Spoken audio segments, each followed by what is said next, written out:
क्या आप भी ये सोचते हैं कि आजकल मॉडर्न पेरेंटिंग इतनी एग्जॉस्टिंग क्यों हो गई है? क्या आपको भी ऐसा लगता है कि ऐसा कुछ तो है जिसको करके हम अपनी पेरेंटिंग को आसान बना सकते हैं? इस वीडियो में हम जानेंगे कि पेरेंट्स की लाइफ में आजकल ऐसा क्या चेंज आया है जिससे पेरेंटिंग इतनी एग्जॉस्टिंग हो गई है। मैं हूं doctor Sumit Rana, child psychiatrist and creator of recalibrate parenting. यहाँ हम पेरेंट्स को जज नहीं करते, हम बस बिहेवियर को समझते हैं। लास्ट वीडियो में हमने देखा कि हमारे बच्चों के लिए आजकल सही काम करना इतना कठिन मुश्किल क्यों हो गया है, और उन्हीं नॉर्मल कामों के लिए हमें अपने बच्चों के साथ कितनी ज्यादा मेहनत करनी पड़ती है। उन प्रॉब्लम्स के अलावा बच्चों की सेफ्टी भी एक बहुत बड़ा इशू बन गया है। पहले हम पार्क में, अपनी सोसाइटी में आराम से अकेले खेलते रहते थे, घूमते रहते थे, मस्ती करते रहते थे।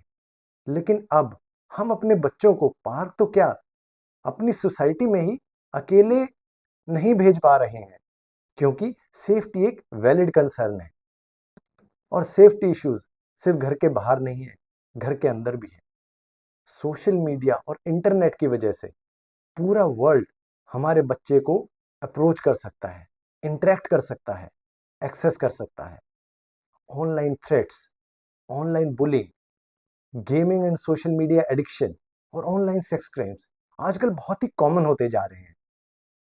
और इस वजह से हमें उन पर कांस्टेंट सुपरविजन रखना पड़ता है, वरना कब क्या हो जाए पता ही नहीं चलता। लेकिन इस कांस्टेंट सुपरविजन के काफी नुकसान भी हैं। ये पेरेंट्स का बहुत ज्यादा टाइम और एनर्जी कंज्यूम करता है। पर इससे भी इंपॉर्टेंट एक और इफेक्ट होता है। अब हम कॉन्स्टेंटली अपने बच्चों का डिस्कम्फर्ट देख रहे होते हैं, और क्योंकि हम पेरेंट्स हैं, हम उनसे प्यार करते हैं, उनका डिस्कम्फर्ट हमें बहुत ज्यादा परेशान करता है। बच्चे तो अपना डिस्कम्फर्ट जल्दी ही भूल जाते हैं, बट पेरेंट्स उनका डिस्कम्फर्ट नहीं भूल पाते हैं।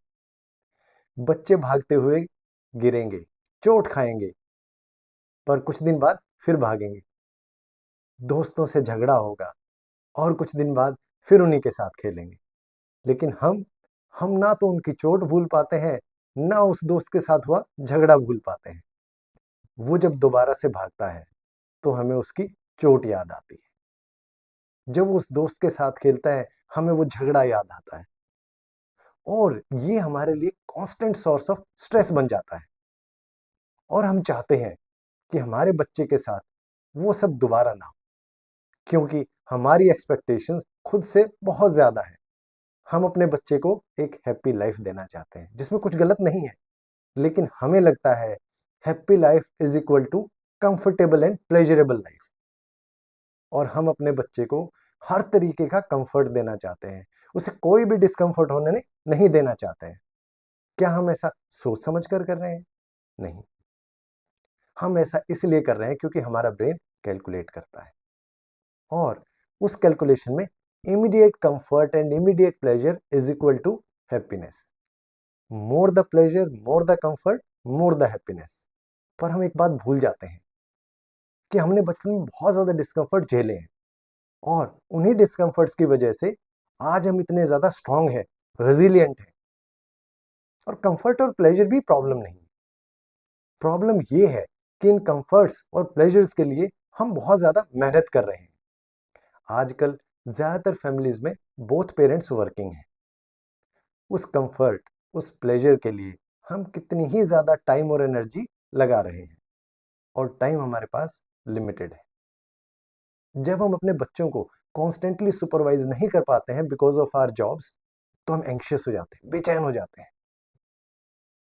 ज्यादातर पेरेंट्स अपने घर में आजकल कैमरे लगवा लेते हैं, ताकि ड्यूटी आवर्स में भी अपने बच्चों पर नजर रख सकें, उनको सुपरवाइज कर सकें।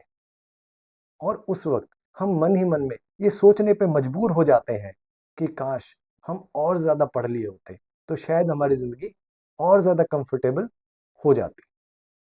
और इसी एंजाइटी और इसी सोच की वजह से हम बच्चों पर पढ़ाई का, स्टडीज का एक्सट्रीम प्रेशर बना देते हैं। हमें लगता है कि पढ़ाई से हर परेशानी दूर हो जाएगी, हर कंफर्ट मिल जाएगा। और नो डाउट पढ़ाई इंपॉर्टेंट है, स्टडीज आर इंपॉर्टेंट। लेकिन पढ़ाई को मेजर करने का क्या तरीका है? सिर्फ और सिर्फ मार्क्स। और चाहते ना चाहते हुए भी हम छोटी क्लासेस से ही मार्क्स को एक्सट्रीम इंपॉर्टेंस देना शुरू कर देते हैं, पर हम भूल जाते हैं छोटी क्लासेस के मार्क्स पर सक्सेस डिपेंडेंट नहीं है। और इसी कंफर्ट और प्लेजर की भाग दौड़ में टाइम कम पड़ जाता है।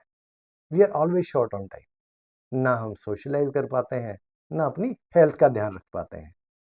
और इस वक्त सभी पेरेंट्स को सबसे ज्यादा जरूरत है जॉइंट फैमिलीज की, क्योंकि उससे सुपरविजन और बाकी रिस्पॉन्सिबिलिटीज शेयर हो जाती हैं।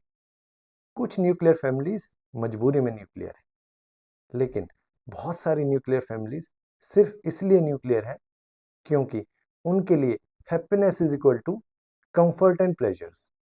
जॉइंट फैमिलीज में थोड़ा डिस्कंफर्ट तो झेलना पड़ता है, थोड़ा मजा तो कम हो जाता है, और रोक टोक तो किसी को पसंद ही नहीं है। इन सब रीजंस की वजह से न्यूक्लियर फैमिलीज में झगड़े बहुत ज्यादा बढ़ जाते हैं। पेरेंट्स एक दूसरे को दोष देना शुरू कर देते हैं। उन्हें लगता है अगर दूसरा मेहनत करेगा तो मेरी और मेरी बच्चे की लाइफ कितनी आसान हो जाएगी। और जब स्ट्रेस बहुत ज्यादा बढ़ जाता है तो सिर्फ एक ही जगह बचती है जहां हमें थोड़ा सा कंफर्ट, थोड़ा सा रिलीफ मिलता है, और वो है phone, social media, YouTube, Instagram.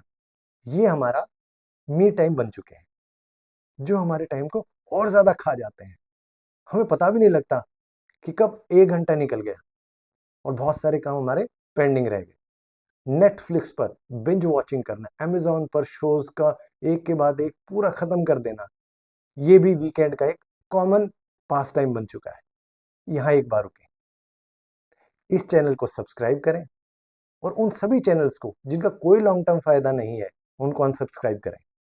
और इसके अलावा स्ट्रेस ईटिंग एक हैबिट बन चुकी है। जब हम स्ट्रेस में होते हैं तो हम ये नहीं देख रहे होते हैं कि खाना हेल्दी है कि नहीं, बस एक ही चीज समझ में आती है, क्या खाना मजेदार टेस्टी है कि नहीं, शायद इससे हमें थोड़ा रिलीफ मिल जाए, थोड़ी शांति मिल जाए। और फाइनल रिजल्ट क्या है? Sleep deprived, burnt out, unhealthy parents with no social life. Immediate pleasures और कंफर्ट्स की अवेलेबिलिटी और डिजायर ने ना सिर्फ हमारे बच्चों को बल्कि हमें भी परेशान करके रख दिया है। पर देखें तो ये सब हमारे कंट्रोल में है। मुश्किल है पर कंट्रोल में है। पर क्या कोई और रीजन भी है जिसकी वजह से आजकल पेरेंटिंग इतनी ज्यादा मुश्किल हो गई है, एग्जॉस्टिंग हो गई है? नेक्स्ट वीडियो में हम यही जानेंगे। और बेल आइकन को प्रेस करना ना भूलें ताकि आपका वीडियो मिस ना हो जाए।